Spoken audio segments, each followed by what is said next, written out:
All right, welcome to another edition of the Nubreedpodcast, the world's best fucking podcast talking about new metal. I'm one half of your hosting duo, Jay Horskow. With me, I have the notorious TIM, Tim Anderson Jr. Tim, how's your back? Terrible. It's killing me just sitting here, honestly. Getting old sucks. And with us, we have a first-time guest, local fave, John Wren. John, thanks for joining us. My pleasure. We're glad to have you. So tonight's episode, folks, is we're going to do another deep dive. We're going to go way back into the new metal annals to an album that may or may not be considered new metal, depending upon your take of it, but it definitely has long-reaching influences into what we colloquially, Jesus, Jay, have some more vodka, refer to as new metal itself.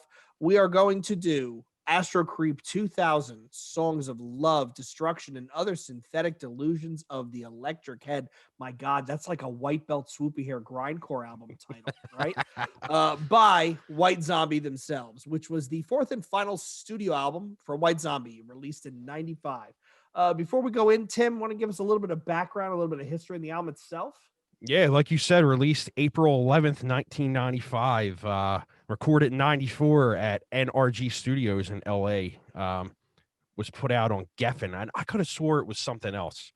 I could have swore it was like another major label this came out on, but I was surprised when I seen Geffen. I was also surprised when I seen that Terry Date did this record.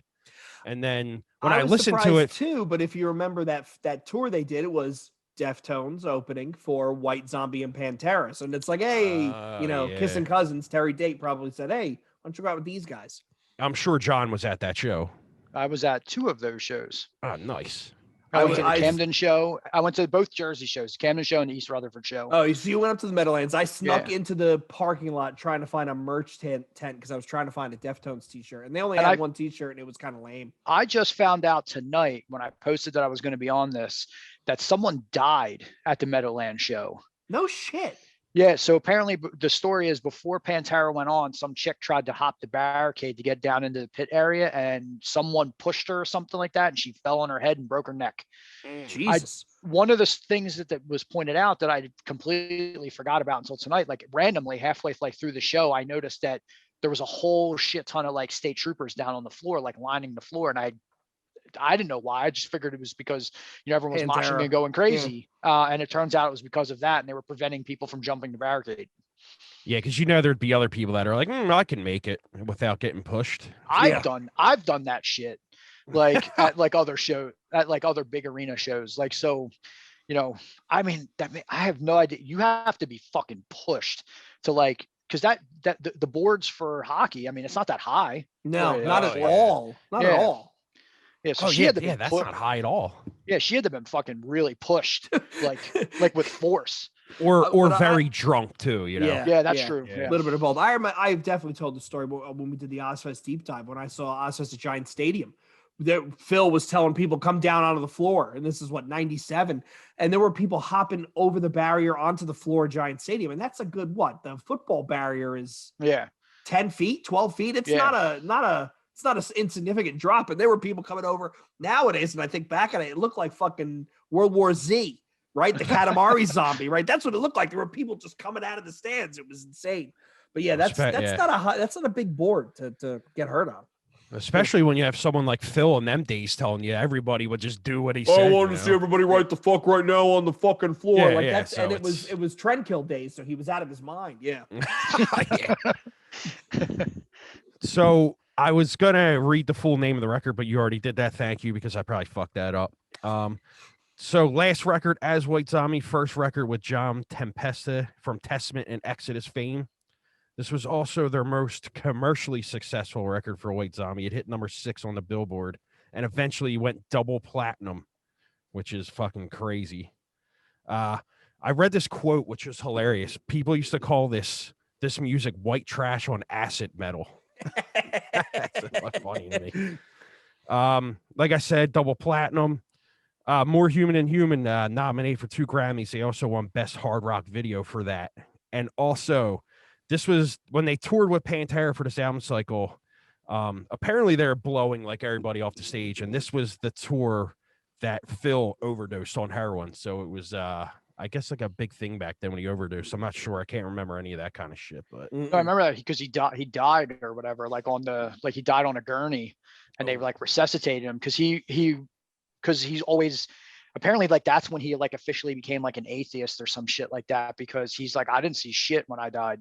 He's like, next thing I know, I was just awake or something like that. And that's when I remember that happening, but I didn't know like when it happened. I just remember hearing that he had died, like Phil died, but then he was like doing an interview.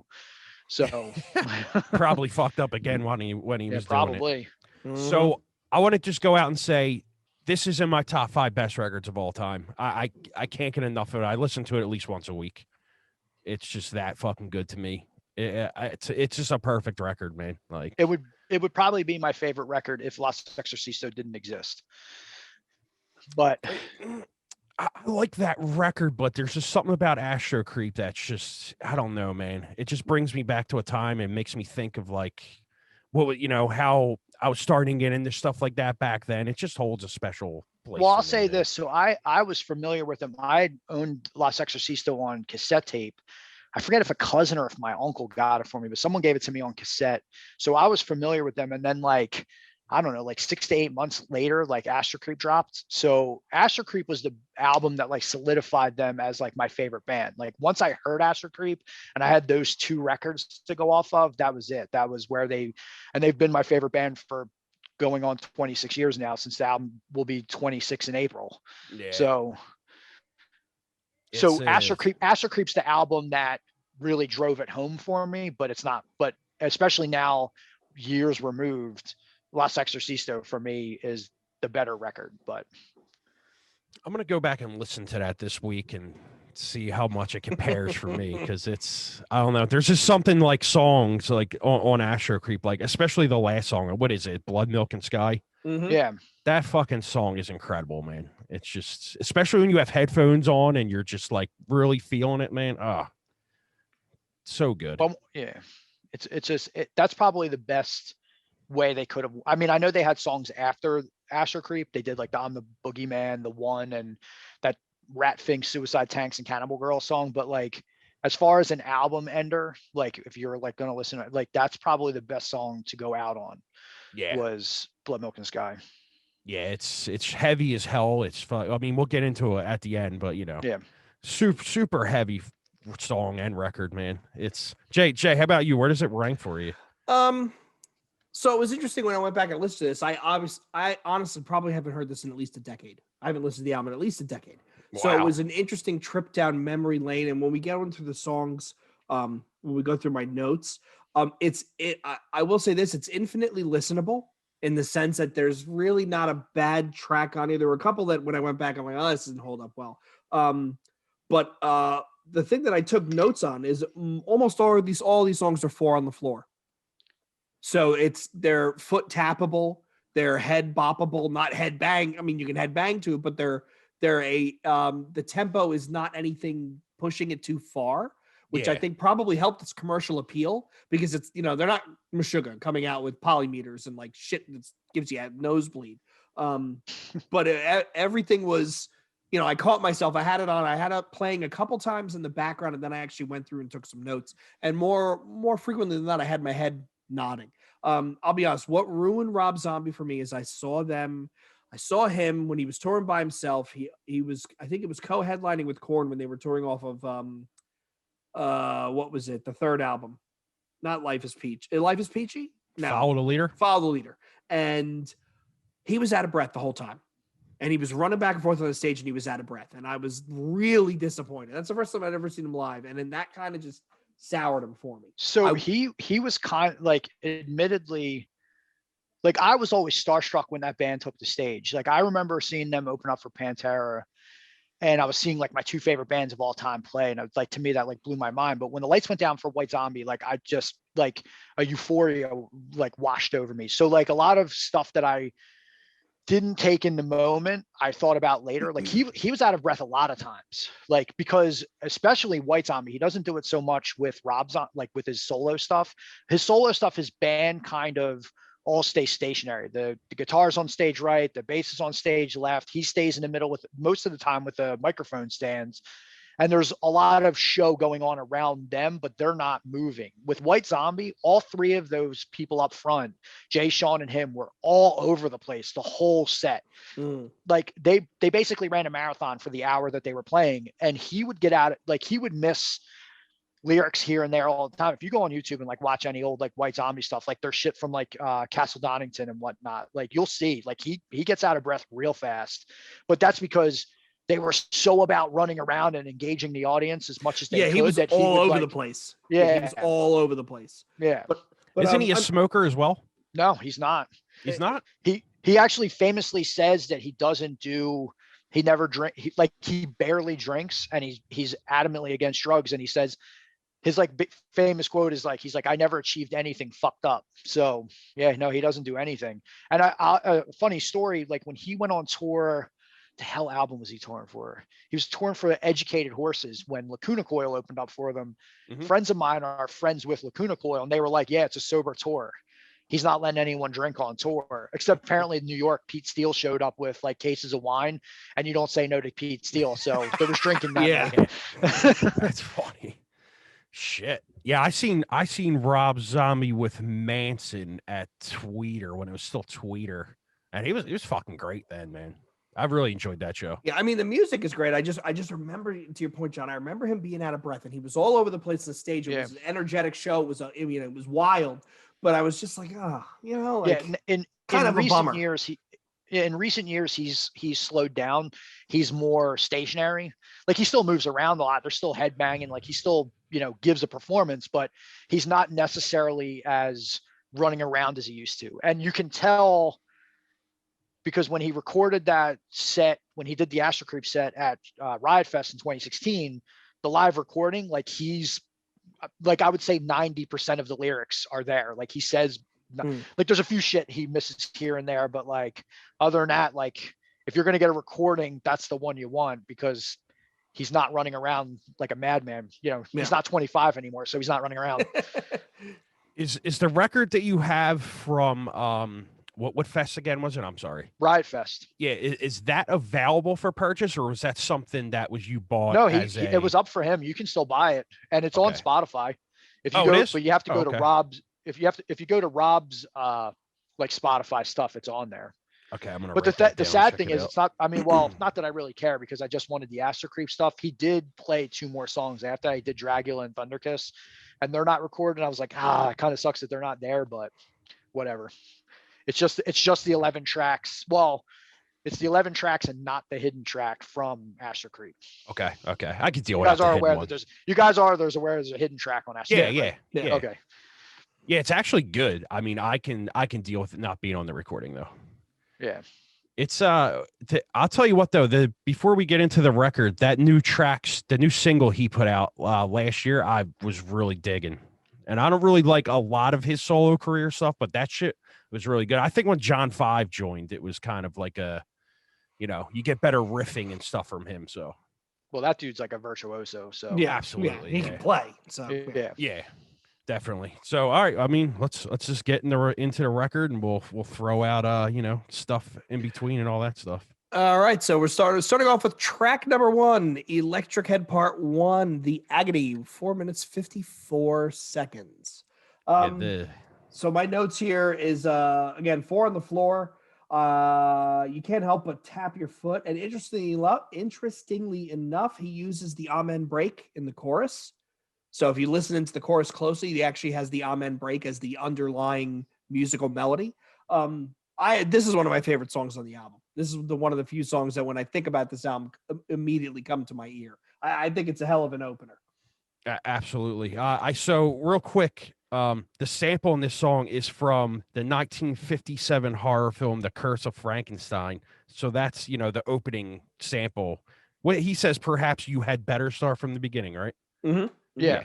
So that's where that comes from, if people are wondering. So it's just cool, like looking through all these. I'm like, oh shit, I didn't even know that. So yeah, I mean, I've never seen that movie, but when I was like obsessed with this record, I had watched like I've like went and found all of the sound clips. So like I went and was like, oh, there's the part. Like in the Curse of Frankenstein.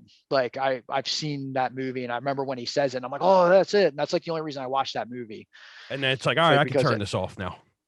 Yeah, there's like a few other ones, like obviously the one in the next one, like the haunting, like I just knew that it was in there, but as far as the song goes, I think this is the best opener that they could have used, especially when they use that sound clip of starting from the beginning. Like I think that sets it up, and that whole like eeriness, like the organ that plays, like it sounds like a what the hell are they, one of casino boats, what the hell are those casino boats called? The riverboat. It sounds like a riverboat, like almost like going down like the river Styx or some shit like that. And like it just sounds real eerie. And then like the song like punches in, and that as soon as the song hits after that intro like harmonics, it's it. You're in. Like it's a perfect opener. To me, people will say a later track is the heaviest track on the record. I think this is the heaviest song on the record. I think from front to beginning, it has the energy.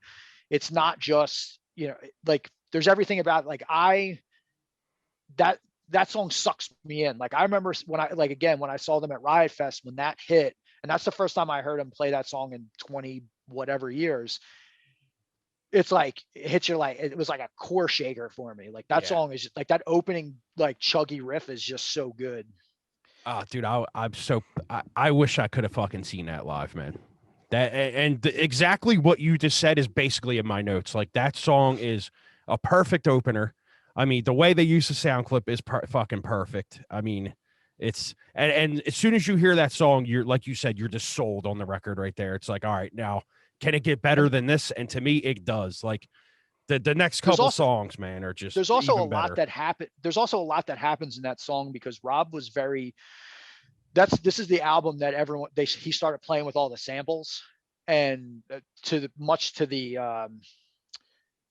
chagrin of the rest of it, like the rest of his band hated it. They wanted it more natural sounding, and he was like, no. Him and Charlie Closer or Terry Date were like, no, let's throw all this weird shit in the background. And if you listen to that song, that weird like riverboat sound or whatever the hell it is, whatever that is making that sound, plays pretty much through the whole entire song. Because there's parts where like the music goes down a little bit and you can hear it in the background, especially at the very, very end, right before they like wrap it up with their little like fill to close it out. You can hear it still playing in the background. And when you saw him play it live, you always heard it live because they always played. If they had anything to tape, not the actual music, but if they had anything to tape, they always played that shit in the background. So like there's a lot going on in that song. It almost makes it industrial sounding, almost makes it sound like an industrial song because there's so much shit like in it. Yeah, then they talk about that in the Wikipedia article where it talks about there's 72 tracks on the entire album. 48 are analog and 24 are being digital. So that's a hell of a lot of layering, the samples, all the stuff running in the background. I mean, when in hindsight, when you watch his movies and then you look back at like this album and some of his other stuff he's done, you're just like, okay, I can see it. I can see where all that comes from, right? All the seeds are there. Yeah, it's funny you say that because I did read that about the analog and digital as well, and I was kind of surprised seeing that because I kind of thought in '95 like it was basically you were still going to tape. Yeah. So I don't know what they did digitally because I don't know if there's like a Pro Tools out back then. I could be wrong, but maybe I'll have to look that up real quick. It'd be interesting homework though. All I know is all that work drove his band members crazy because apparently that album should have came out like months before it did, but it took so long to like mix and master because there was so much shit going on that it wasn't like his band members would have been much more happier with, hey, we'll play a horror clip and then the music starts and it's just the four of them, and then it ends and you can do another horror clip if you want. But he wanted to put all this fucking weird shit in it, and that's why the album sounds the way it does. Yeah, I was gonna say if you don't have that, I mean, it's not the same record at all. No, and it's not. Now, speaking of mixing and stuff, so it was mixed on here. I have it on here. So Terry Date did the mixing, but then it was mastered by Ted Jensen. Who is that again? I see his name all the time now. I have no idea who. I have no idea. So also, I always fuck this guy's name up. Is it Ulrich Wild? Ulrich Wild. Yep. Yeah. So he pretty much did the recording for the record, and then he's synonymous with with the what was that the Metallica record he did as Yeah. well? Black Album. Yeah. So you definitely, because I think the guitar tone on that record is fucking perfection to me. On what? On the Black Album. Yeah. Well, you can No, and you can hear it on it. The guitars on this are much more meatier than they were on the Las Exorcisto. Oh, Las absolutely. Exorcisto has more of like a rock feel. It's definitely not as like beefy. I wonder how many like tracks they recorded for guitar, especially since it's just Jay. I wonder how many like tracks he laid down. Yeah, I mean, well, they did go from standard tuning to drop C minor. I did see that, so you get the heavier aspect from that as well. Yeah, so. And he but was they also definitely layered it. He was also playing on different guitars by that point. By that point, that's when he had that Starburst record or Starburst guitar that he's like famous for having. Okay. So he was playing on just different equipment completely. Makes sense. All right, Jay, you just hit the tracks. All right, next we have Supercharger Heaven, 3 minutes 37 seconds. Yeah, dude. Completely just keep it rolling right. This is a rock and roll track. Right, this is a straight up rock and roll song. Yeah, this is my favorite song on this record. Wow. Yeah, because it's so fun. It's so fast. It's it's got that. I don't like to use the term, especially when it's not hardcore, but it's got that like two-steppy, like it just rolls. And what I remember Rob said one time, specifically when he was writing lyrics for White Zombie, that all of his lyrics are nonsense. He doesn't tell stories. He doesn't write something that has like a message. He's all about imagery. And I believe, I could be way off on this one, but I recall him saying that this was supposed to be like a trip to like Vegas. Like it was supposed to have this like Vegas, like Hell on Wheels, like to Vegas type like vibe to it. And hearing that and like thinking like someone like cruising down the strip on like some fucking like hot rod like makes sense listening to this song for some reason. Yeah. And I hear where you say the two-step part, because when he's screaming devil man, it's definitely a two-step-ish part. So I would say the whole goddamn song is, except for that break in the middle when that like Latin like prayer happens or whatever. Like that would be the only part that's it's funny you said, because I was going to ask about that if you guys knew what that was. Because there's a lot of parts in this record where I'm like, what the hell is whoever is that saying? Like, no, the only thing I know is the beginning part where he says, look, I know the supernatural, whatever, that's from The Haunting. I do know that. Yeah. Yep. I think the Latin thing, I don't, I think it might be in a movie, but I know it's just some prayer. I don't know what the hell it means, but he was able to break it up into 4 parts and it worked. This is not heresy and I will not recant is I know that. Is it the Omen? Oh, I used to know what that was too. I used to know like where every recording came from, but the ending of that was back in some other horror movie, the very last portion. Oh, I have it here. It's called To the Devil a Daughter. Oh. Yeah, I forgot I had that written down here. Is the whole thing from? If Wikipedia is to be believed, yep.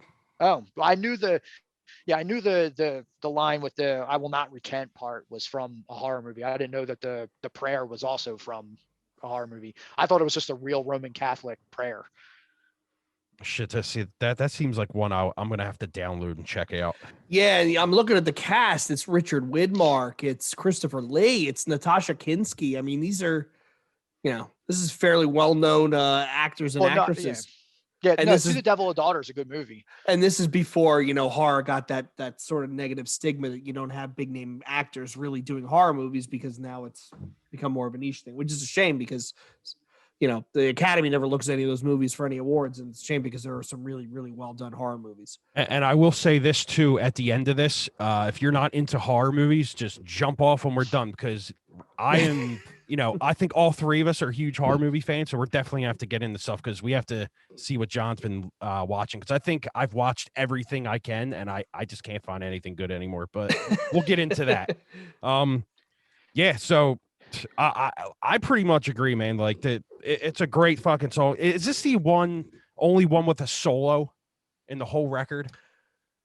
Well, I know you don't really hear. I guess you can count More Human Than Human as that solo when he does like the slide stuff, but I think this might be the only one where he has like a It might be the only one where he has like a real solo in it. This is one of them tracks when every time you hear like the Devilman chorus, you don't care who's around you. You're fucking head banging and you're just screaming it in your car. Like, Yeah, I know my I head do. nodding. Yep, I caught myself nodding. Rob used to like up until recently, this used to be part of his set list. And I'm so bummed when he pulled it out and he was like, oh, no one cares about the White Zombie songs. So all he plays is More Human Than Human and Thunder Kiss now. And I'm like, drop both of those fucking songs. If I never hear, I love those songs, but come on, like if you're going to play White Zombie songs, like give me a little deep cut or give me Supercharger Heaven. Yeah. I agree. Like, if it's like Closer by 9 Inch Nails. It's like, do I have to hear this song anymore? It's just to me, them songs kind of like coincide together. It's like, holy shit, please turn that song off. Great band. My thing is with like Thunder Kiss, like Thunder Kiss or even More Human Than Human, like they're the two biggest songs. Like, don't get me wrong, if White Zombie got back together and was like, we're only playing 2 songs and these are the songs we're playing, I will fucking murder everyone in the room. but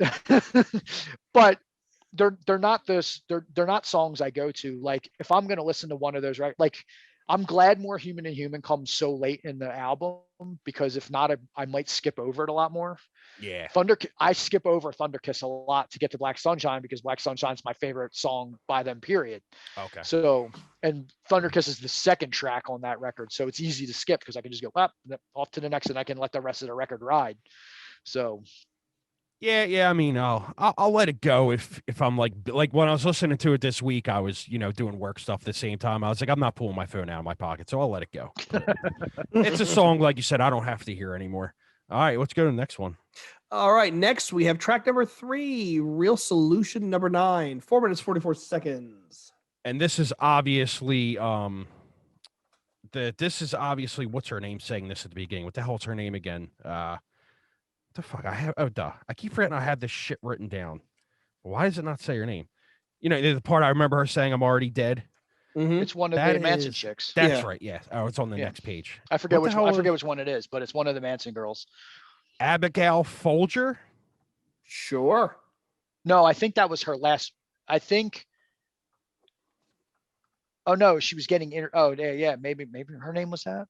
No, I thought it was Patricia Krenwinkel was the Manson family chick. You're right. Yeah, it came off of the Prime Time Live with Diane Sawyer in 1994. Oh. Yeah. Oh, okay. She was interviewing Patricia Krenwinkel. You're right. Yeah. Okay. Yeah, because I seen this thing on YouTube I was looking at, and this dude was doing like a rundown of the record, and he was just like, yeah, I don't know who they got to say that, but it must have been Manson's girlfriend at the time. And I'm like, what the fuck or Zombie's girlfriend at the time? I'm like, what the fuck is this dude talking about? Like, how could you do a deep dive of this record and not know where that came from? Like, do a little fucking research, bro. Pull up the fucking Wikipedia page. Christ, it takes 3 seconds. I know, for Christ's sake. Like, I don't know why it made me so angry, but it's just like, then people that watch that are just like, oh, it's Rob Zombie's girlfriend or something. It's like, well, he was dating Sherry when this record came out. Okay. Yeah, I think he met, or he maybe he wasn't dating her. Maybe he started dating her right after that. But either way, it would have had to have been Sean, because he dated her up until like the Las Exorcista record. Or would have had shit, I didn't know that. Yeah, that's a big reason why this band isn't a band anymore. Oh, okay. Yeah, they started White Zombie. In reality, is Sean and Rob's baby. They were the only 2 members to survive from Gods of Voodoo Moon all the way up to the Beavis and Butthead song that ended it. And I think at the end of the day, when it was all said and done, I think the 4 of them own White Zombie as like a equal partnership. But Rob and Sean were this is their band. So when they stopped getting along, that's the end of the band. Makes sense. Yeah. I remember when I first heard this song, I didn't know where it was from, but like I just kept it moving because the record was so good. I'm just like, I don't give a fuck who's saying it. The record's just this good at the time. You know what I mean? This is honestly my least favorite track on the whole record, and it always has been. Like, I like it because it's got a really cool like groove to it. But I think when I was younger, and the reason it's like stuck with me is I hate the fact that he sings through a megaphone. And he has that. That's one of my notes here. The vocal distortion is a la Jesus Built My Hot Rod. Yeah. Well, so when they played this live, he sang most of the song, like back in the day when it was still White Zombie, he sang the song through a megaphone.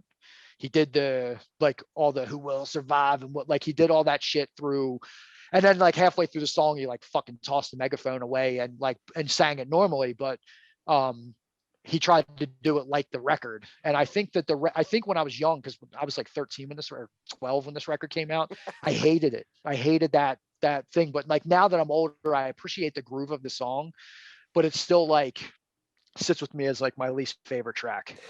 I like the guitar tone is almost like dirgy in how it's put together. Even some of the bends, the note bends that he pulls off are almost like country music-esque. I just thought the not one of my favorite songs, but I think it's a more unique, a very unique choice for the album, considering what it's surrounded by. Which is funny too, because I think this was the original promo song. I think this was the song that they went with before More Human Than Human. Oh, like I know you can find promo copies of Real Solution number 9. Like if you go on eBay, like people have them. They're like 7 inches and whatnot of Real Solution number 9. And because I think this is the original promo.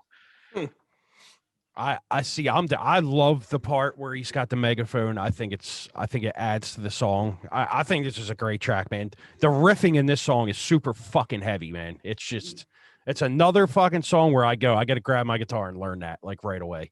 You know what I mean? This is that record where I'm just like, I grab my guitar and I'm just like, I need to learn these songs. I think one of the appeals to this song is because of the Manson family clip and the fact that like a lot of the lyrics are based around Texas Chainsaw Massacre. It's a real dirty sounding song. Mm-hmm. Like it's got that like you're like, this is kind of ugly, like, and like ugly in a good way. Like it's got that, like, that's one of the appeals. Like I like the song. It's just of the 11, it's the last one, you know, for me. But I think one of the appeals is how dirty it is. And then you have that like fucking weirdo that's like on meth or whatever, like screaming about being hurt and shit like that, like in the background. Is that in the chorus part where the high pitched dude? Yeah, you know when they're talking, he's like, "Are you hurt?" And he's like, "No." He's like, "Yes, Lord, yes, Lord." Like that's some dude that was like on Cops or some shit that was like high on meth or something like that, like just screaming. No, how about the part when it's like riffing real heavy and it's like a high pitched dude? I have no clue what he's saying. That's the dude in the background. That's the guy from that's the guy that got arrested on Cops. Oh, and like okay, I think he's on Dust. Like when he's like handcuffed and he's just like screaming. Yeah, it sounds like the way. I'll tell you what, that clip goes right with the riffing though. Mm-hmm. That's why I thought it was added in as from the band. No, it's like an actual thing. If I remember correctly, because I'm not looking at any notes. I think it's from Cops. Okay. Let me write that down. Or it's from some police show or a news clip or something like that. But it was a dude that got arrested and he's like high on drugs and he's just like screaming.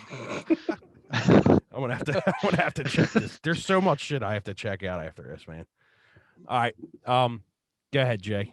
So next we have track number 4, Creature of the Wheel, 3 minutes 25 seconds. And this is one of the songs that was written by Sean and was it Jay Younger?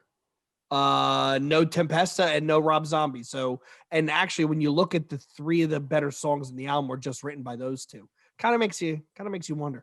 This to me, this opening riff, this is a fucking hardcore song. With that opening chug, that's basically what I would expect to hear in a, clear the floor. It's a fucking breakdown. Well, there's a few bands that covered this. I know that one of the local bands, it's like the guys from 10 Ton Hammer and whatnot. I forget what the hell they're like stoner metal band, like covered it. And I think someone at This Is Hardcore played the opening like measure, mm-hmm. like as like an intro or some shit like that. But this is the song that anytime I'm like, yeah, Astro-Creep, they're like, yeah, Cruise the Wheel, man, you're moshing, bro. And I'm like, yeah, I know it's got the chug, like, come on. Yeah. Yeah, but you can't deny how fucking good the track the song's heavy as balls. If Electric Head Part 1 is not the heaviest song on the record, this one clearly is. That chorus riff is one of the best riffs of all fucking time, man. It's just every time I hear that riff, I'm like top 10 fucking riff of my life right there. And speaking of the chorus, to me, I wrote chorus equals Soundgarden. So that's what I heard when I was listening to this. Go back and listen to it again and tell me if you hear the same thing. But for whatever reason, my ears picked up on this sort of like a Soundgarden sound. Yeah, it doesn't surprise me that you would say that. This is definitely a break your fucking head off your neck kind of song here. I could see people in the front row that are like in their jean jackets and their fucking tight ass Wranglers and boots, and they're just fucking whipping their head so hard it just falls off their fucking, body. Dude, when I saw these guys play the Tower with the shirt that I'm wearing, actually, if you see, I broke it out tonight. This is from 1995. There were dudes with like 666 like tattooed in the back of their head and shit like that, like just mangling people when they played this song. Like, like this is the song that like you puff your chest out and you see how far you can throw someone. Yeah. Like Supercharger Heaven gets the circle pit and they all like everyone just fucking punches each other. This is the song where it's like, I'm gonna see if I can heave this person through a wall. I know you're big on like moshing and stuff. Were you doing this like back when you seen this in 95? Was this something that No, I was terrified. I was 12 years old, man. I was probably like 115 pounds. Yeah, I was gonna say terrified when this shit happened. Was this one of the things where you just like had to be in every moment of it, or were you just like going crazy? No, this was because this is my favorite band of all time. Like, and at that time when like I said, when Astro-Creep came out, it was when I I was just devouring music when that came out, and all the horror clips and how heavy it was and the imagery and all that stuff. That was like it was the perfect band for me at the time. Like there couldn't have been a perfect time and place scenario for a band with me when Astro-Creep came out. So when I saw them, I just watched them. And it was also like when I started seeing these guys, because I saw them, I got to see them 6 times. I was fortunate enough to see them in like a year and a half time frame. I saw them 6 times. It was early on in my concert going. So every time, and like early on in my like really building my music collection. So I was so like just devouring music, and live music as a whole was just something that like I like couldn't comprehend as a child. So when I was watching it, I was just like in awe. I did it for every band, but like they were a very specific band that I was just the whole time I was just watching. Like I would headbang and I would sing along and all that stuff, but I just like you couldn't get my eyes off the stage. And it happened again. As a matter of fact, when I went and saw them again, going back to that Riot Fest thing, I turned into a 13-year-old. As soon as that Perhaps You Better Start from the Beginning hit, I immediately was 13 again. And like had friends of mine were at that fest, and there was a big screen between the 2 main stages where they could show, like they were showing the crowd, they would show like Rob and his band like run around on stage, but they would always cut to the front row because I was in the front row. And my friends were like, every time you were on that big screen, you had this fucking ear to ear, like dumbass grin on your face. And I was like high-fiving people and shit. I don't know what the fuck I was doing. Like I was immediately like, again, like that's how I felt when I was a kid. Yeah. So you got the natural. Yeah. So no, I was terrified of the mosh pit, but absolutely like just glued to the stage. Luckily for me, when I saw them with Pantera both times, I wasn't near the pit. I was in seats both times, because I probably would be dead. I wouldn't be having this conversation right now because some mutant would have killed me. Yeah. So what speaking of moshing and stuff, what made you get into that? Was that when you went into your Earth Crisis phase and all that kind of, well, not phase, but you know what I mean? No, I don't know. Like Your Earth Crisis phase. I don't know when I started moshing. I think I started moshing at shows at like the Drexel Baptist Church. I think that's when I really started doing it. But I famously remember I went to the first Family Values tour, and Limp Bizkit played second. And I don't know if you remember. Do you remember Matt Rowan? Yeah. Yeah. So he had a floor seat and I was down on the floor, and Matt Rowan famously said, he's like, yeah, Limp Bizkit's playing. He's like, I'm looking in the mosh pit and there's all these like 300-pound linebackers and John Wren. So yeah, I talked to Matt the other day. Yeah. I haven't seen him in years, but yeah, he that was just my funny little, 1999, like, or 98, whenever the hell the first Family Values was, all these 300-pound linebackers and me. Yeah, Matt's a cop. Oh, good for him. Yeah, he's a Ridley cop. Oh, all right. Yeah, he just had a daughter. He's doing good. It's awesome. It's an old swim team member with mine. Yeah, he's a good dude, man. So yeah, I don't know. See, I have a hard time with this. Like, I don't know if this is my favorite track, but if someone asks me, I'm just like, dude, like, it's just so heavy and that it just gets you moving. But there's songs after this where it's just like I can't pick one yet. Mm-hmm. It's kind of like the downward spiral, you know what I mean? My one thing was I couldn't say that this is my favorite song only for the simple fact that it's a very repetitive track. The riff is super heavy and it's not a long song, but it's the same riff over and over again. Yeah. So Yeah, I mean, I think a lot of bands, especially in hardcore, do this thing where when they put a record out, they're like, all right, we got to have the track that everybody beats the shit out of each other to. And maybe they were thinking we need one of these tracks to, you know what though? I think about back in the day, that probably didn't matter to them, especially a band like White Zombie. They probably didn't even give a shit. They were just probably like, this slow fucking chuggy is probably as heavy as balls. They probably didn't really give a shit who or what people did. You know, it's probably just like, this sounds awesome. Let's go with it. Yeah, you're probably right. All right, so let's go to the next one. That was Creature of the Wheel. Now we've got Electric Head Part 2, The Ecstasy. 3 minutes, 53 seconds. I think this is one of the best songs on the album. This song is so fucking sleazy. I love it. My notes were, I can't help but get it stuck in my head. The 4 on the floor really works. And then I call out, there is DJ scratching. You want to talk about like another seed planted in the new metal ear. There's the 2 minutes and 13 seconds in, they go into some weird sort of scratching effects. So I'm like, shit, I can see where, and the other note I have across the entire album is you can see Powerman 5000 coming out of this with it being his brother. Like you can see how there's a natural, not a leap, it's more of like a sidestep. If you compare this album to Mega Kung Fu Radio, there's a whole lot of overlap in that Venn diagram. Well, I mean, maybe I would say that the White Zombie stuff more comes out in later Powerman 5000. Like the Mega Kung Fu Radio is so funk based that, like, I don't know, like I can hear it in what the hell is the next record? The one Tonight the Stars Revolt or whatever. Yeah. I can hear Rob's influence, or maybe Spider taking that influence and saying, hey, we need to do more shit like this on that record than I can hear it on the early stuff. And then there's the Mega Kung Fu Radio's like original release is even more funk, like the one that they don't it's basically it's almost every track from Mega Kung Fu Radio. They released it as something else before that. Yeah. And that's even more funk based. It's almost like Incubus. Like they started out as this like real, like, almost hippie type band. Yeah. I gotta say, man, that band just does not do anything for me. I really liked the first album because it was so unique when it came out. Again, it's fucking new metal. Everybody was doing everything was unique. But I checked out after that first album. I lost interest. I started finding heavier stuff and I just moved along. And then I know they got Tonight the Stars Revolt? Wasn't there a song that was really big for them? Yeah, wasn't Bombshell on that? I don't know. I forget the fucking name of the song. But I know they got notoriety off that second album. And at that point, I think it was like a video on MTV or whatever. Yeah, I was checked out at that point. I liked the first record. They're a good live band, though. I liked the first record, Mega Kung Fu Radio. I tried listening to it like a couple years ago, and I don't think it holds up in any way, shape, or form.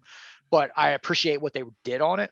And then the rest of it just became, it was too radio friendly for me. Yeah. It was too easy. Like there was nothing. It was just a bunch of at least the singles were too, like they're catchy, they're earworms, but to me it was like, you lost all like your soul. You're writing radio friendly like bops. What made you unique? Yeah.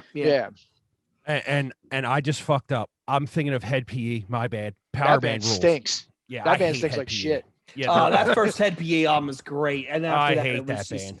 Broke had a couple of good tracks, but I can't believe they're still going because I actually checked it out on Spotify just to see what it sounded like and shell of what it once was. And the only the only original member is still Jared, the lead singer. But like Bartender was a good song. There was some good tracks. Serpent Boy, I believe, on the first album. There was some good listenable stuff there, but then they just they went on too long. Now eventually now they're in the ICP crowd, so they can put out whatever they want. But then again, if you're in the ICP crowd, John, you have a career for the rest of your life, right? Just stay in that lane, and there's a built-in market for it. That's true. I seen Powerman and Head PE with Mushroom Head right before what's the hell's that place in Allentown called? Crocodile Rock. Yeah. Yeah, right before they got into trouble for selling booze to minors and shit. I think it was the show right before that, man. And I was like, damn, they're fucking good live, man. But they're just a band that like I'm like, eh. I always saw them. It was Powerman, Cold Chambers, Seven Dust at the Pony. It was the infamous show where Fury of Five started the brawl outside. Oh, okay. Yep. Okay. Yep. I know what you're talking about. Yeah. Dude, so back to Electric Head Part 2. The chorus in this track, man. Fucking slamming. Love it. This is in my notes I wrote. I was always intrigued by how many, I know we talked about this already, but I was always intrigued with how much samples and background stuff you have in this entire record. And I think in this song it comes out really well, like the way they mixed it and all that kind of stuff. Yeah. This song, like you said, it is a sleazy sounding song. So well, this song makes me feel that this whole album has a real Hellraiser vibe to it because of a lot of the because again, Rob's all about like imagery. He doesn't tell stories. Everything's, put things in your head. Electric Head Part 1 is all about like the pain. It sounds like you're someone going to hell. There's all these like see flesh falling around, it's like all this like dark stuff. And then this song has that sleazy do like bass line and whatnot. So this will be like the pain and pleasure stuff of like the Hellraiser stuff. And this whole album has this weird like S&M vibe to it anyway, because it's got like a tinge of the industrial to it. So like to me, I've said this for years, I'm like, this album as a total, at least all the way up until More Human and Human, maybe the last 3 tracks don't fit that mold, but I feel like the first 8 songs are very like it just reminds me of Hellraiser. It feels like it would like this will be the soundtrack to like Clive Barker having like a sex party at his house or some shit. Yeah. It's kind of like when me and Jay say like when we listen to like Primitive Man, like it's like music you hear in your fucking nightmares, man. Yeah. This is Satan coming to get me and say, you're seated at the bars, ready, come on down. Yeah, it's terrible. Definitely, man. Not terrible, just painful to listen to. All right, this next song, track 6, Grease Paint and Monkey Brains, 3 minutes and 49 seconds. I'm gonna go make myself another drink because I fucking hate this song. Did nothing for me. I thought it was too mid-paced. And considering what it's bookended by, Creature of the Wheel is great, or Electric Head Part 2 is great, and then I Zombie is, I think, my favorite song on the album. But this one, it just in hindsight, in re-listen, it just falls flat. To me, it's because of the vibe that it gives me, because it's all about, it has a very much clown, like circus clown, like, and you know how like they say circus clowns are all like depressed and shit like that, like they're not really.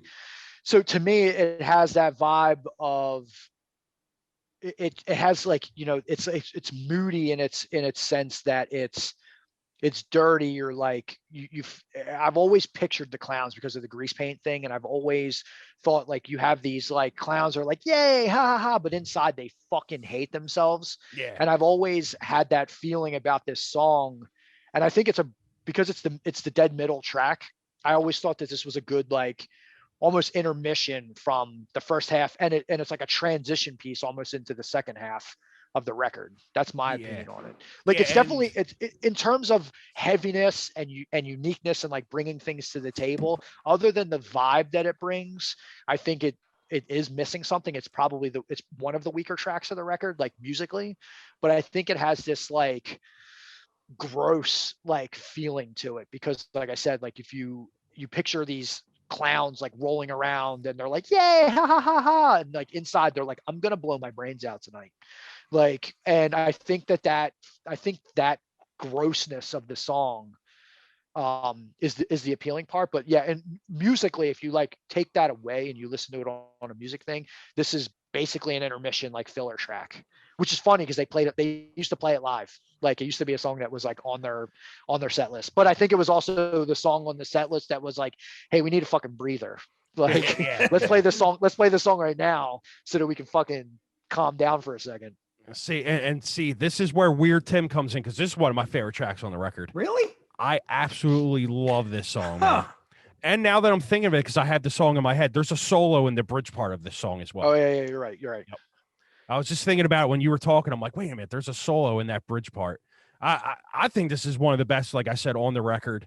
I love how slow it is and how just dirty it is, and it's just the riffing, man, is what makes this record. It's just the way he put these riffs together. It's just I don't know how he did it back then. I don't know if he was maybe a person who indulged or something, but I kind of always every time I like a record this much, I always look back and I'm like, well, the band was fucked up when they wrote this record, like Downward Spiral, Antichrist Superstar. You know what I mean? Like you get Yeah, that. but I don't think they partied like that. I think they were so engrossed in shit like, you know, Alice Cooper and Kiss and Ozzy and like, or Black Sabbath and all that stuff and a lot of like the dingier like punk shit, that's where the inspiration came from. It didn't come from drugs. Well, yeah, like, yeah. Not saying it did, but obviously this and Los Exorcistos sound like they were written purely on psychedelics. But I think that at least especially after I read Sean's book, like it sounds like, yeah, they partied a little bit, like after they never played drunk. They never drank on stage. They never played, they never partied before, but afterwards they would indulge a little bit. I'm assuming when they toured with Pantera, they got fucked up a bunch, but like, but they said that it sounds like they pride themselves on the fact that they didn't write these songs fucked up. Like it came from themselves, not, you know, intoxication. Yeah, I did read an interview. Rob said he's never played live fucked up.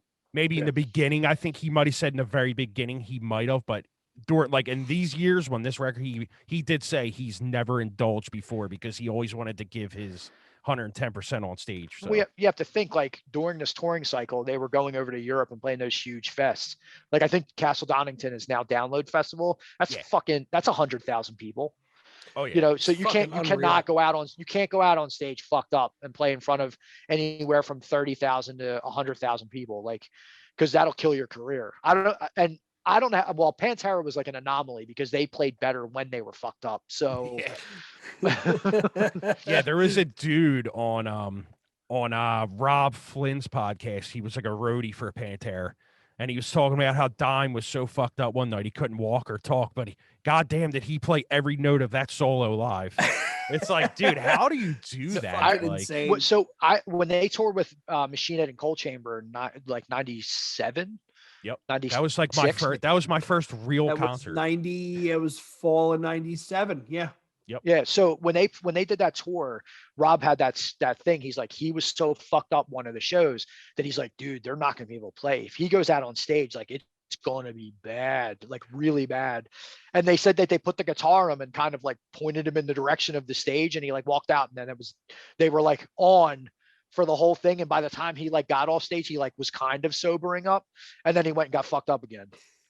And my bad. I thought you said Colch. I thought you said another band. I was not at that show. I've never seen Pantera live. So. Oh yeah, no, Pantera. I thought you guys were talking. I thought you guys were talking about another. Yep, that's the one tour. where Tornello almost died. I was at it. It was Pantera, Machine Head, and Cold Chamber. Yep. Yeah, that's when Tornello had long hair still. They would not stop fucking playing. I kept trying to leave, and Pantera kept playing, and I'm like getting close to the door, and the mosh pit. John, you remember it was from the front to the stage all the way to the back. Like Tim, all the way to the back. If you want that set is on YouTube. You can watch that actual concert on YouTube. Oh, no shit. Yeah, someone taped it from the balcony was only on the side at the time. And someone was like kind of towards the back, but off to the side, and they have the whole fucking, and there's certain parts where they like where they cut back a little bit to show the crowd, and the whole fucking crowd is going ape shit. It was fucking insane. That was back when they had bleachers still, right? Yeah, the bleachers were there. Yeah, because Tornello said the giant guitar, and they had the giant guitar back there. Yeah, that's right. He was getting pushed into the bleachers, and he was like, "I was suffocating." It was so crazy. I remember he was talking about that one night. Yeah, it was fucking bonkers. I have to look that up after this. Yeah, John's right. I just found it. Holy shit, man. Yeah, I gotta watch this. Taking me down memory lane. But yeah, it was put that in the chat. Dude, for there me, were please. guys, Tim, that make you look like my wife, and my wife is like 4'9" and $120 soaking wet. There were guys that make you look like her, fucking stretching out in the parking lot, right? Like big, like linebacker type dudes. And I'm walking in going, this is not going to be fucking good. Dude, Pantera shows were fucking crazy, man. Yeah. When like it was like one of those, like when I remember seeing them with Slayer at the fucking Spectrum or whatever, and like I remember like getting through Slayer and I was like, all right, so I survived. Oh fuck, Pantera's next. Like, and and Pantera was crazier. Like that's why because everyone was like, oh, why is Pantera headlining over Slayer? Like they haven't been around as long. And I'm like, no, there's a fucking reason, and you'll see in like 20 minutes why there's a reason no one plays after Pantera except for Black Sabbath. And I would argue that at the Black Sabbath show, Pantera blew Black Sabbath off the stage. Like It has to be. I mean, well, Sabbath was awesome. It was the reunion show of the 4 members. It was great. But Pantera walked out. Phil points his finger out and he goes, "We're Pantera," and goes right into domination. I'm like, how the fuck do you how do you top that? Was that Ozfest 90? No, it was the Black Sabbath, Pantera, and Deftones tour. Okay. Deftones Ozzy got sick, so the Deftones show or the show got postponed like a couple months later. Deftones played a free show at the Electric Factory if you had a ticket to the Black Sabbath show. I went to that. And then when they came back, like 2 nights before the Philly show, Deftones had all their gear stolen, so they didn't play. So it was just Pantera and Black Sabbath that night. Yeah, because Deftones definitely did do their first big tour with Black Sabbath. No, their first big tour was with White Zombie and Pantera. Yeah. I'm sorry, you're right. Yeah, because I remember him saying when they got signed, they were like, "We're gonna go out on the road with them." What? And I remember him saying like when they would play, people would like throw shit at them and stuff, which is hilarious. Oh, they got them and I Hate God got like booed off the stage both nights. That I was. I Hate God played that as well. Yeah, they were the opener. Oh, that's a crazy tour right there, man. That was Pantera's doing. Pantera wanted I Hate God on the tour. Phil loves all that fucking New Orleans sludge, Soylent Green, I Hate God, all that stuff, Goat Horror. Yeah. All right, so what song is next? Next we got what are we at? Are we at More Human now? No, this is iZombie. So track 7, iZombie, 3 minutes 31 seconds. This I think is the best song on the album for me. I love the pace. I love the riff. The chorus is a little bit much, like the little nasally whiny stuff, but to me, I think this is the best song on the album. This is another one of those fun songs, and I like that it's later in the record because I think coming off of arguably the slowest song. Well, I mean, the least meat song, we'll say, in Grease Paint Monkey Brains, going from on like a downward and then spiking back up with the speed of this song and the speed of the riffing, and I think was a good choice to put this song here. And I think it's maybe next to Supercharger Heaven, it's the most fun song on the record. Yeah. I think this is where the record really, really kicks into gear. Like the last song, excluding More Human, I think every one of these songs is just perfect front to back. From 7, 8, 9, 10, 11, them tracks, like I said, excluding More Human, are just. This is one of those records that, and it's rare that you hear this, that I think I agree with you on this. I think the back end of the record is better. Absolutely. The B side of the album is better than the A side. And usually Jay is the way he usually likes that kind of like the I'm a back deep cut guy. Yeah. But yeah, like I said, this is where it really kicks into gear for me, and I just think they do no wrong after this song. I mean, including this, they do no wrong. It's just a banger. And it's one of the songs, like if I have like a playlist, this is definitely going first for me. Like I make random playlists for me during work because I get tired of same shit over and over, and I'll just throw random shit in. This is one of them, if you're gonna put this band into like a genre playlist or like a time list, you know what I mean, or playlist, this is the song I usually are gonna start it out with. It's just, I mean, usually 4 or 5 songs from the record are going to be in there somewhere, but this is where I started out with. What's funny about this too is on the remix album, this is like one of the few songs that has a good remix, because that Super Sexy Swinging Sounds is kind of, to me, that record is just I have it in my collection. I listened to it like a handful of times when it first came out, but the remix to iZombie is like one of the few that I'm like, this is pretty good. I'll listen to this again. I mean, I probably haven't listened to it in like 15 years, but it was one of the few that got like an extra play.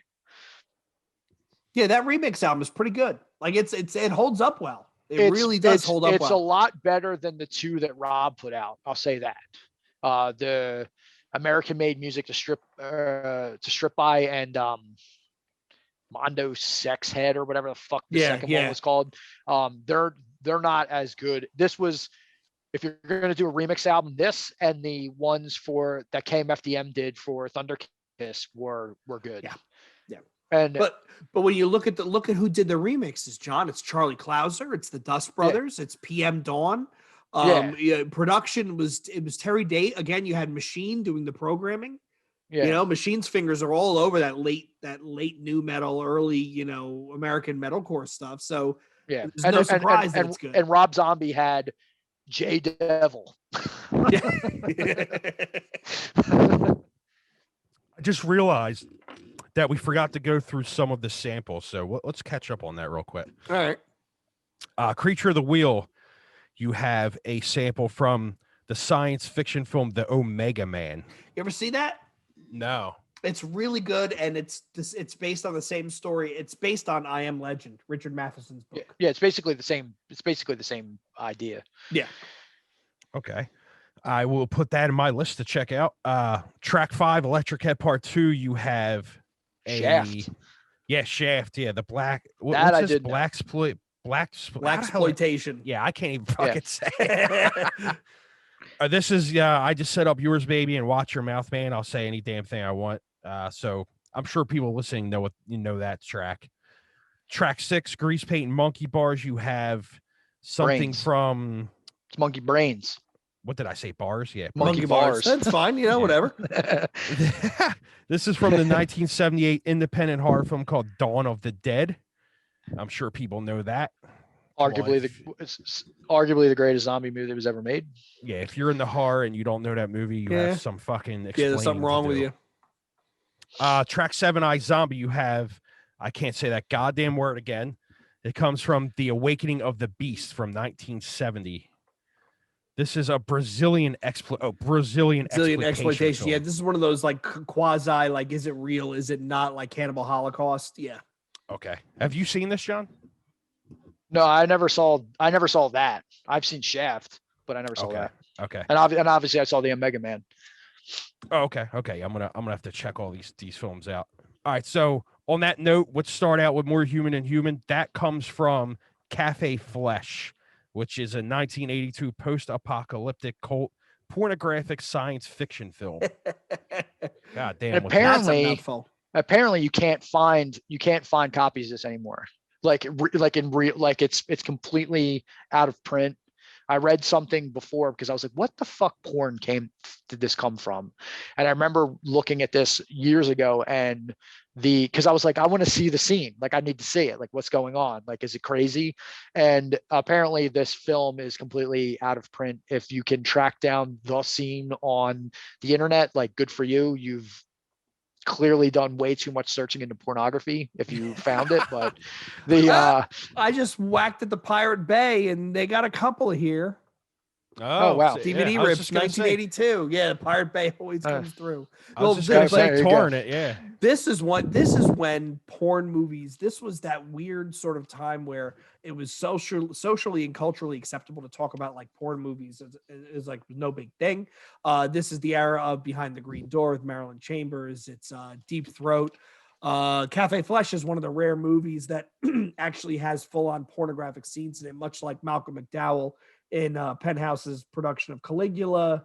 I think there's a couple other movies where they actually had true like penetration, actual pornography in the movie, and this was one of the first ones. This was the movie that I thought blurred the line between like hardcore porn and cinema.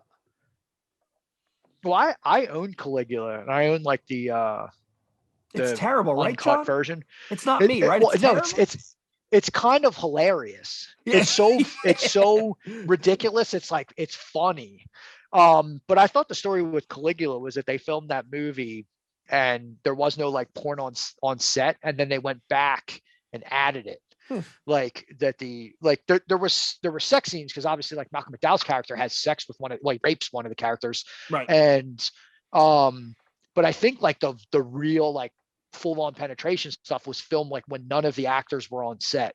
Like it was one of those ones where they were like, oh, we filmed this movie, we don't think it's that great, what can we add to sell it? And they added a shit ton of like real porn to it. Is But yeah, the only reason I own it, I have this weird fascination with like, if I hear movies like push things to the brink, whether they're good or bad, I have to see it. I have to see what the next level of stuff is, which is why I watched the Serbian film and I recommend it to nobody. But yeah, Caligula, that was tough. That was yeah, tough to get through. Caligula is one of those movies that everyone was like, oh, well, when this came out, this was like, this pushed everyone's buttons because it has actual porn in it. And I was like, well, I don't really care. I mean, I can watch porn on any fucking website that I want, but I was like, let me see this fucking movie and see how it might have like drove people crazy when it came out. And then I saw it and I was like, all right, this is just a porn movie with Malcolm McDowell and Helen Mirren in it. And then I found out later that like all of the porn stuff was shot when no one was there, because I want to say that like Helen Mirren and Malcolm McDowell were like, they didn't want the movie to come out because they're like, we don't want to be associated with this. We don't want to be associated with real porn. Yeah, and they were like, too bad, we already paid you and it's coming out. Look at the actors. It's Malcolm McDowell, Helen Mirren, Peter O'Toole, Sir John Gielgud. I mean, these are notorious. These are like thespians, not even actors. These are thespians. And Malcolm McDowell basically plays the same character he plays in A Clockwork Orange, only he swaps out the fucking monocle and the tight white pants for the Roman robe. But I did the same thing, John. I bought this at the same time I bought stuff like Begotten and Baise-Moi and all that sort of like movie that was really kind of pushing the edge at that point of what was acceptable inside of cinema and what wasn't. What movie are we talking about again? Caligula. Okay, just making sure.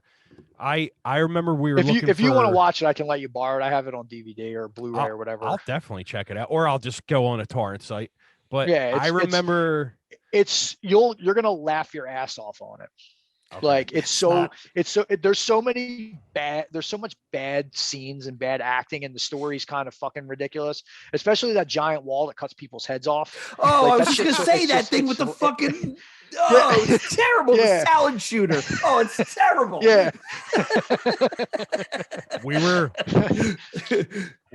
were Googling like the 100 craziest horror films of all time, and I remember this was like a week ago.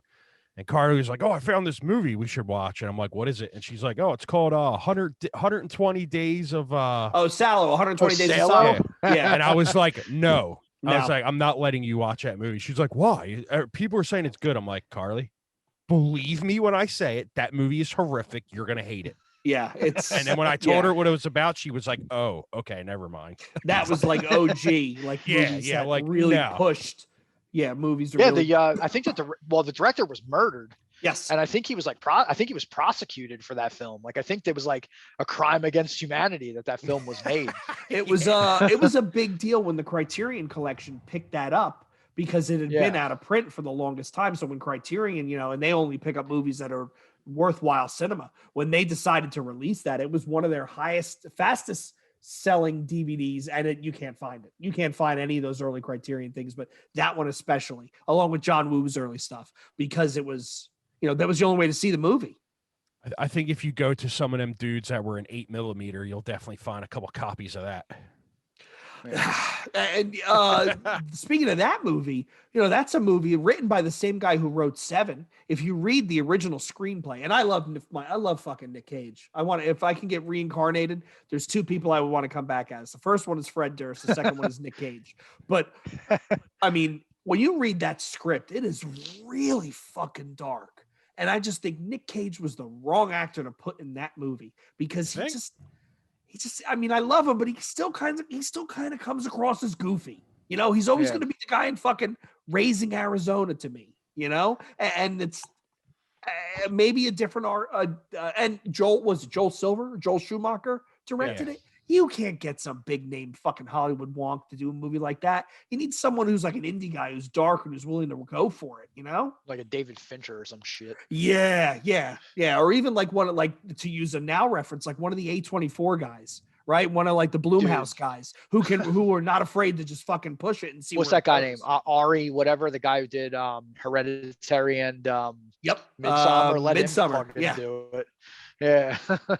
Yeah, somebody who's not afraid. Yeah. Before we get into horror movies, because we get to talk about that all night. Let's just finish this record, and then we're gonna. All right, so now we got More Human Than Human, track 8, 428. I my notes were okay, it's great. I've heard it a bazillion times. Don't need to hear it anymore. And your comparison, Tim, of it to Closer by Nine Inch Nails is completely apropos. Great song, well written, deserves all the accolades it's got. I don't ever need to hear it again. Exactly. Yeah, I That's think it was the exactly what perfect. I've written.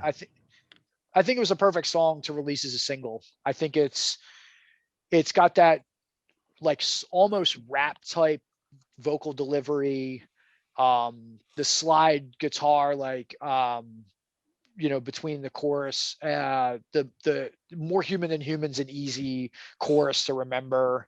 I think it was it's clearly catchy as all hell, because there was a point in time from like 95 to like 2005 that it was like the fucking theme song for every action movie that came out. Yep. So and every stripper that kind of wanted to get an edge to them, right, John? Yeah. Like I'm not afraid to admit I've been to more strip clubs where this and Closer were like at that time were these songs. Every dancer was using them.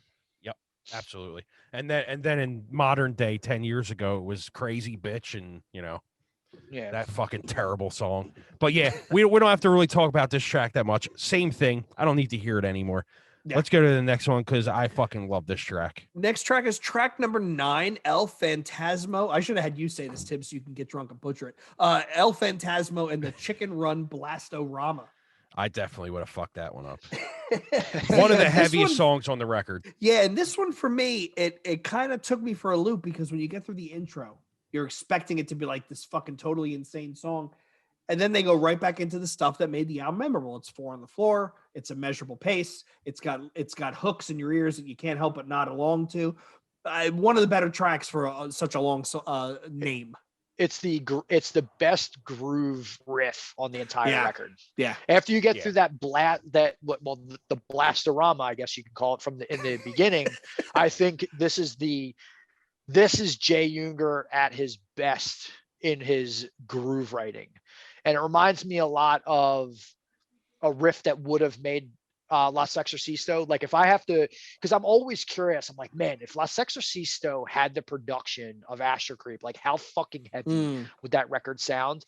And there's not a lot of riffs on Astro-Creep that really remind me of Las Exorcisto. It's so crazy how they're the same. I mean, with every album, almost everything changes with every album. But there's a great departure from Las Exorcisto to this, because they had more money, obviously, going to the studio. There's a gazillion and a half tracks on it. They changed their tuning, they changed their distortion, they changed a lot of things. This main like groove riff sounds like it was like a thing that should have made it onto Las Exorcisto and didn't.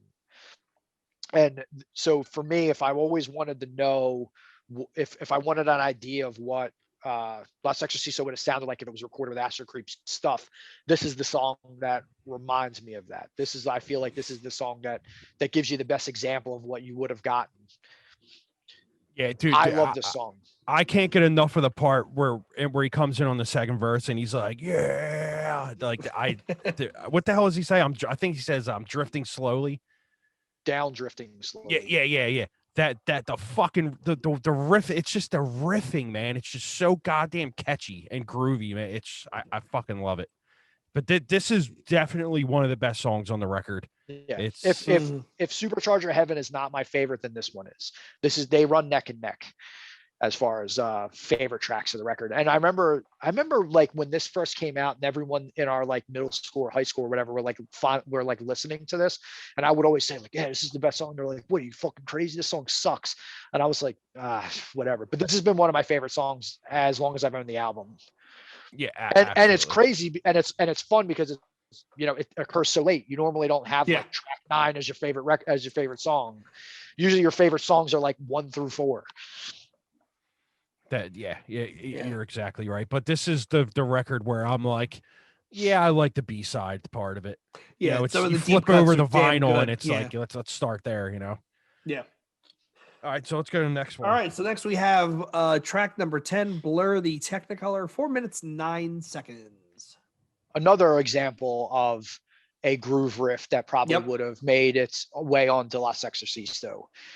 Very in tune with the last track, or with Elf Phantasmo. But this is another one of those, like, that riff just sticks in my head, and that build up where he just keeps saying fall, fall, fall, fall, fall, fall, like until he finally gets into like the lyrics. It just, sits with me. And I also can now never not see Jim Carrey driving a fucking monster truck when I hear this song. Tim, are you aware that this song is in Ace Ventura 2? I am, yeah. Mm-hmm. It's just funny because, and then in the first one, what did you have? Corpse, right? Yeah. Yeah, you had Corpse playing. Yeah, I guess whoever made them movies, are they like a big fucking metal fan or something? Well, Jim Carrey's a metal fan. Yeah, Jim Carrey likes him. Yeah. There's that old interview where he talks about Cannibal Corpse and Napalm Death. Like, he's, it's a shame that politics made him fucking crazy.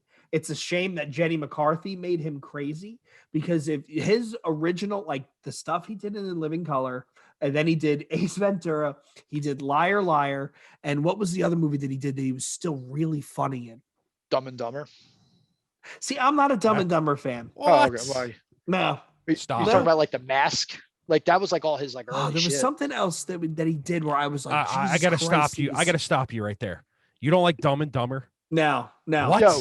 The shitting scene is one of the funniest scenes in all of movies. Yeah, well, you know what it is? I mean, I grew up on the Zucker brothers, right? So like gross out humor, whatever, was Airplane. It was the Kentucky Fried Movie. Yeah. It was that sort of stuff. So by the time Dumb and Dumber came along, that was like a dumber, for lack of a better term, version of those Zucker brothers movies, the Zucker Abrams Zucker movies. So I was like, it didn't really do much for me.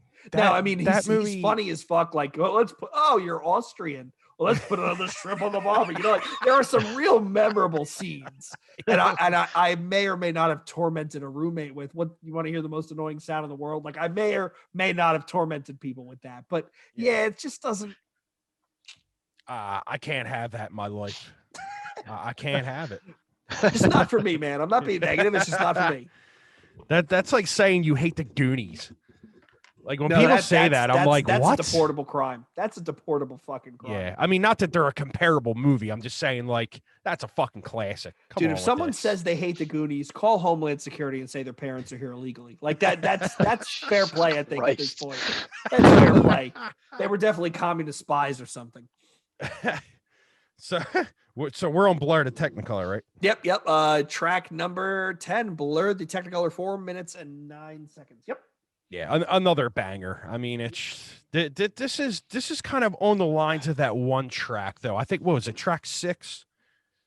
Grease Paint. It's, to me, it's kind of on the lines of that track, and I don't mind it at all. I mean, like I said, I love that track as well, but this one kind of gives me that same kind of vibe from that one. One of the heavier parts in the album is later on in this song. There's like a breakdown in this song, like unintentionally. It's not, obviously they didn't write it to have hardcore kids moshing to it, but there's a breakdown in this song. And I think when I hear that part like punches like really well, because it's like the only part in the whole album that does it. But like, I want to say like 3/4 away through the song, like there's like this like, and Jay plays like this weird like harmonic over it. He's like, yeah. It's not like a chug to it, and I don't know, like this was a late appreciating song. Like when I was younger, like I liked it, but like later on, I was like, there's a lot to like about this song.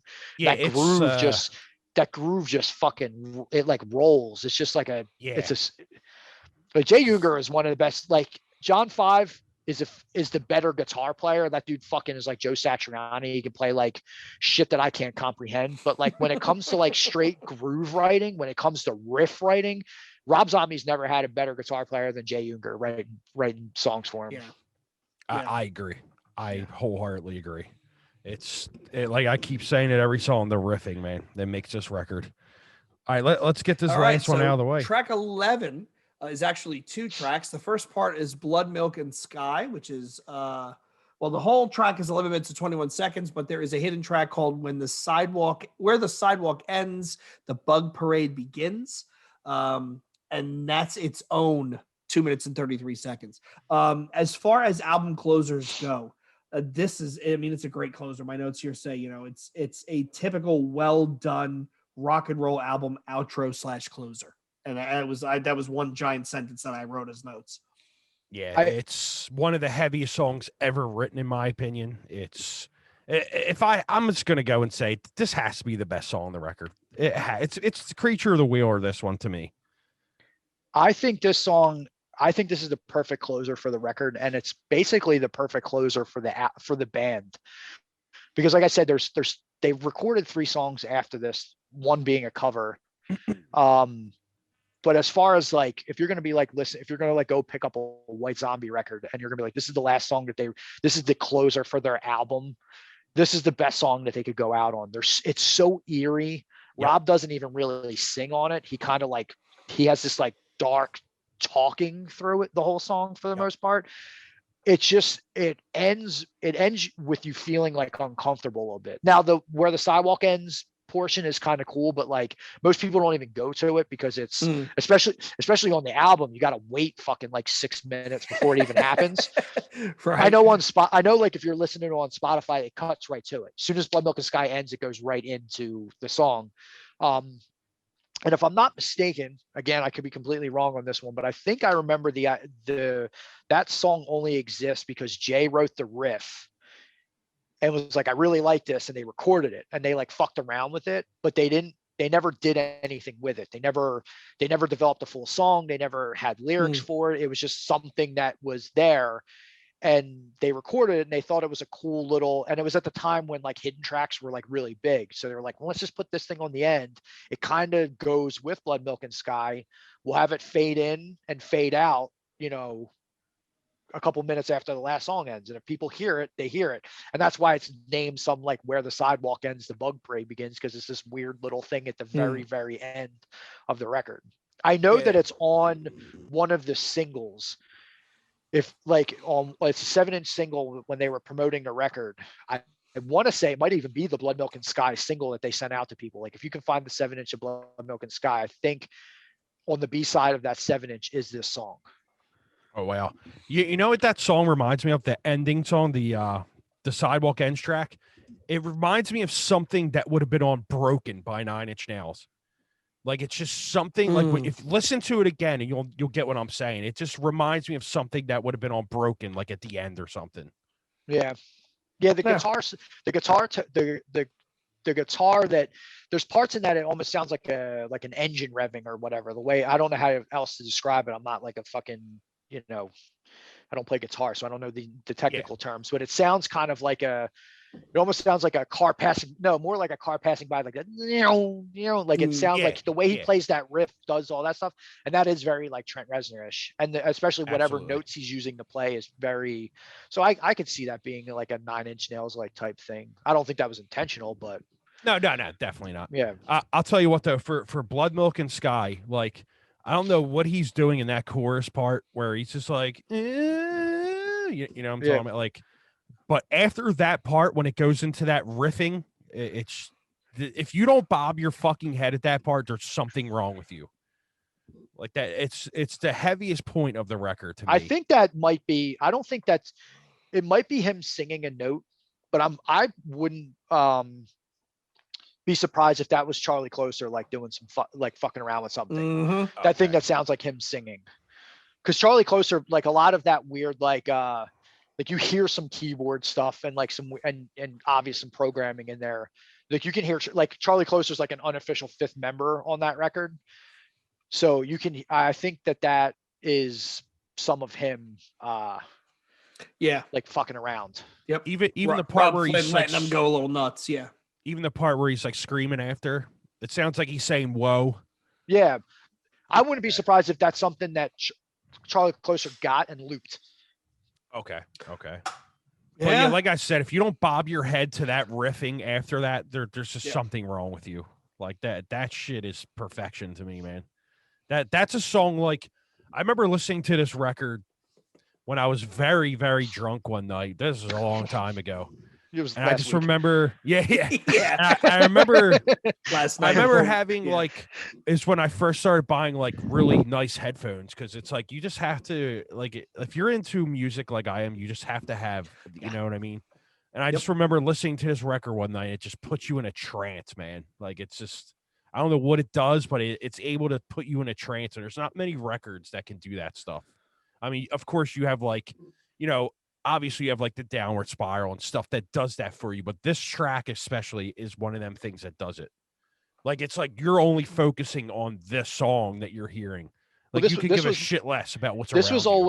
This was always a go-to for me for the end of the night song. Like, if I was like hanging out with my, like if I was, doing homework, or if I was doing whatever, like I would find, like, if I wasn't, because obviously we didn't have like iPods and all that shit when we were in high school, I would go and grab my Astro-Creep record, and a lot of times just play this song as like my last song before like I killed the lights and like went to bed. As you said, because it has this weird fucking like vibe to it. That's a good, like, this is the end, like, song. And I've always appreciated it. I know a lot of people, like, when we were younger, like friends of ours that listen to the CD and all, they like wouldn't even listen to this song because they're like, oh, it's slow. I've always loved this song because it's always been like, it just has an end feel to it, which is why I said, like, if this is the last song on an album of the last album of a band, like, this is a song to go out on. This is it just has that vibe of, and we're done. Like, like something's dying. Like, it's the end of, not dying maybe necessarily in a bad way, but it just sounds like this is the death of the album's over. It's, kind of like the death of the band kind of thing as well. You know what I mean? Since yeah. And well, they did, like I said, they did go into the studio and record 3 more songs. And I know that Jay said that they started scratch tracking. Like, he has said on occasions, they started scratch tracking like 4 or 5 other songs. Like, he was well on to writing whatever would have been the next record. I think the song that they did for the Escape to LA soundtrack would have been a song on the next album that they were like, we need a song for this movie. And they were like, well, let's use this one. This is the closest one that's completed. We'll finish it and, put it out. And that's where that song came from. And obviously, I'm Your Boogeyman, I think they wrote specifically they covered specifically just for The Crow. Like, there was no plans for that. They were just like, hey, we want you to do this cover. Will you do it? And he was like, yeah, sure.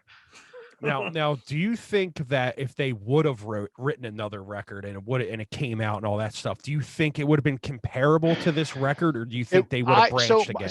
So I've always tossed around the idea of, like, because I obviously would have loved another White Zombie record. I would have loved fucking 500 more White Zombie records. Yeah. But you think about the stuff that came after this, and because that's a good indication of what would have came next.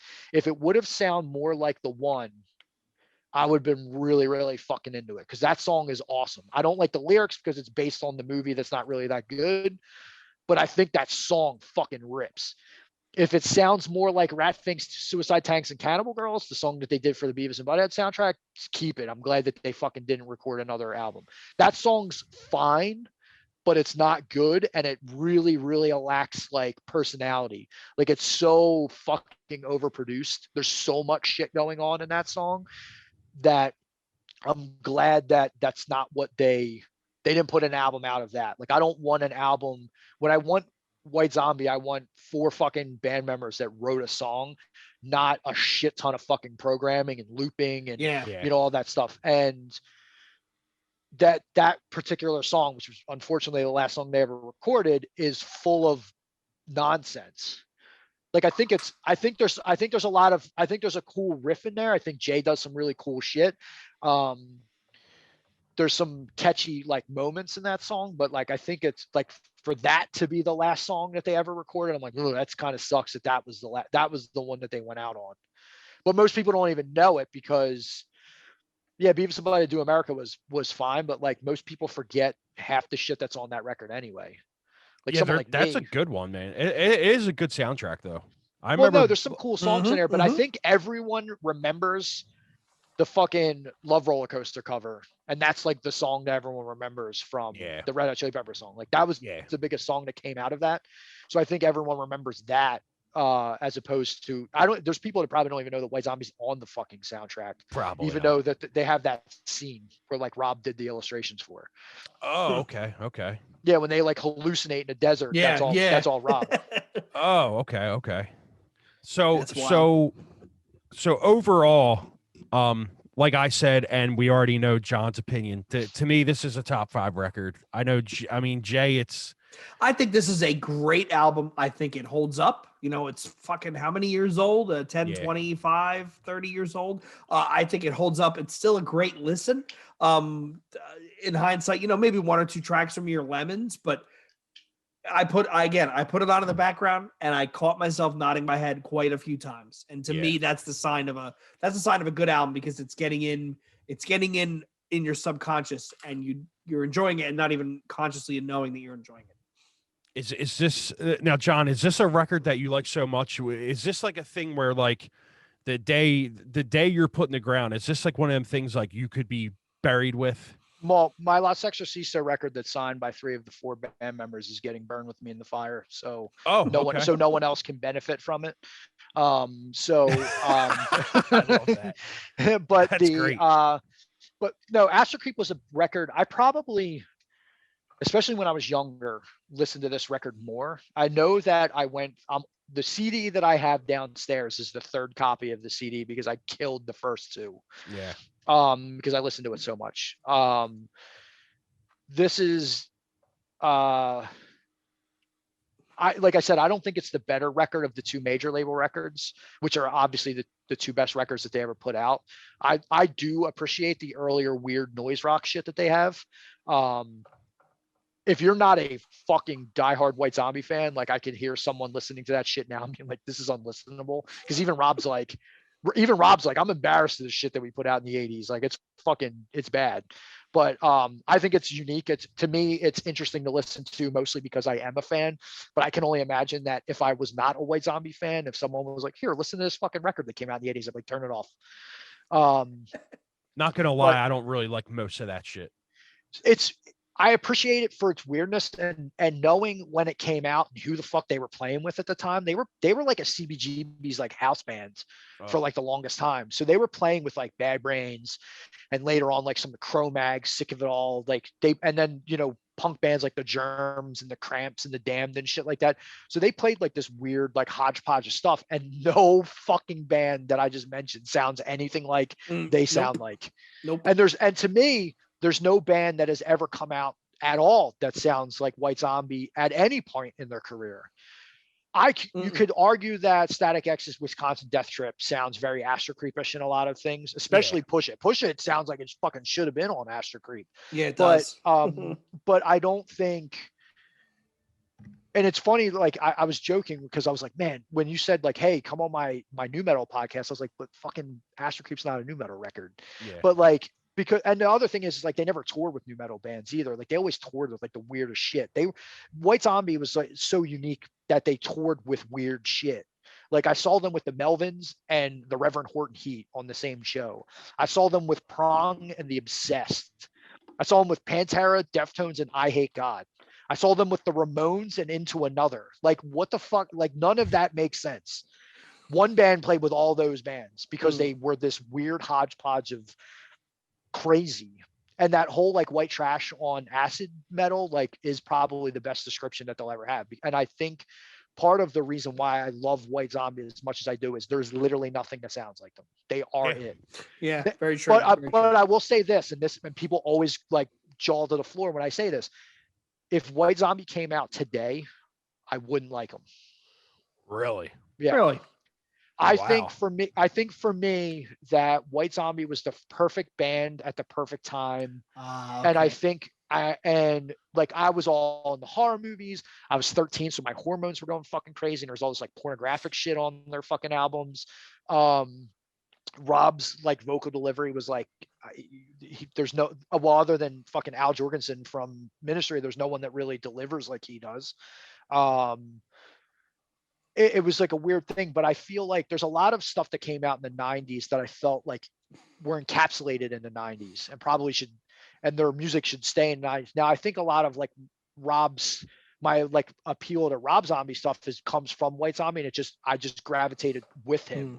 So I was always curious, like in an alternate reality, if I like didn't listen to White Zombie before and someone like dropped that record on my lap today, would I give a shit about any of them? Maybe Astro-Creep because it's heavier, but even my favorite record, I might pass over. That's a very strong thing to say. But like I is. said, they came out at the right time, so they are my favorite band. So Yeah. That's kind of like if Behemoth came out. Well, they basically were out around that time, weren't they? no, well, they might have been. The first time I ever saw Behemoth was on the Dilemma .6 album. They like opened up for Danzig or some shit like that. Oh, okay. And that was what, 2001, maybe 2002 or some shit. Oh, okay, yeah. See, I'm thinking they were around when like Emperor was like basically calling. Well, no, they were around, but you have to remember a lot of those old black metal bands didn't make it to the States until like the late 90s, like the early 2000s. Like even I went to Marshmallow Meltdown 2099. I went to both of them, but one of them was the first Dimmu Borgir show in the United States. They were still touring on Spiritual Black Dimensions. Oh shit! And that was the first time they ever played. That particular show was the first show that Dimmu Borgir ever played in the United States. So you have to think like a lot of those bands didn't even make it over here until way later. You know, Mayhem was in the 80s. They didn't even fuck with the US until, well after Euronymous was dead. Yeah. Okay. All right. So Jay, you got to wrap it up. Yeah, I got to wrap it up. So right. let me take us out of here. So first of all, thanks John for sitting in. This was a lot of fun. Jesus Christ, it was impressive the amount of Rob Zombie knowledge you have. So that's exactly why I told him to come on. On behalf of Tim and myself, I really do want to thank you for coming on. On behalf of John, Tim, and myself, I want to thank all of our listeners for tuning in again.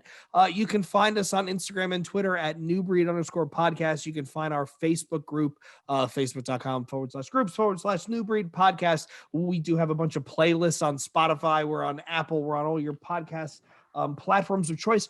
If you found us and you like it, please leave us a review, a rating. It does help other people find us, and Tim and I really do appreciate it.